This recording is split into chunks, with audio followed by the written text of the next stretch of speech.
Hi hello ನಮಸ್ತೆ. ಯಾರೂ ಭಯ ಪಡೋ ಅವಶ್ಯಕತೆ ಇಲ್ಲ.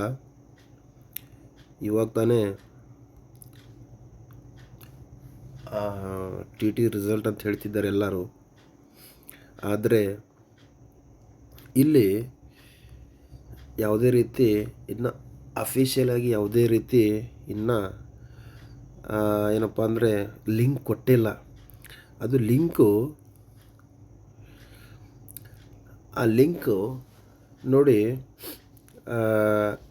ಅದು certificate download Karnataka T D eligibility certificate ಅಂತಿದೆ, ಓಕೆನಾ. ಬಟ್ ಈ ಪ್ಲೇಸಲ್ಲಿ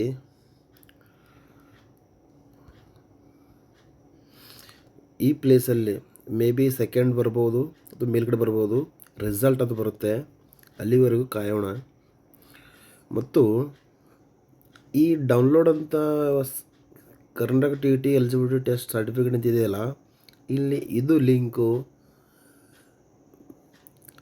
ಓಪನ್ ಆಗ್ತಿಲ್ಲ. Not generated your application number ಅಂತ ಹೊಂಟಿದೆ. ದಯಮಾಡಿ ಯಾರೂ ಭಯಪಡುವ ಅಗತ್ಯವಿಲ್ಲ. ವೇಟ್ ಮಾಡೋಣ, ಓಕೆ. Wait and C. ಸುಮಾರು ಇನ್ನೊಂದು 10-15 ನಿಮಿಷದಲ್ಲಿ ಬರ್ಬೋದು. ಮೇ ಬಿ ಅಪ್ಲೋಡ್ ಆಗಬೇಕು. ಎಲ್ಲ ವಿದ್ಯಾರ್ಥಿಗಳು ಅದೇ ಹೇಳ್ತಿದ್ದಾರೆ, ನಾಟ್ ಜನರೇಟೆಡ್ ಅಂತ ಹೇಳ್ತಿದ್ದಾರೆ. ನೋಡೋಣ. ದಯಮಾಡಿ ಯಾರೂ ಗಾಬರಿ ಪಡೋ ಅವಶ್ಯಕತೆ ಇಲ್ಲ.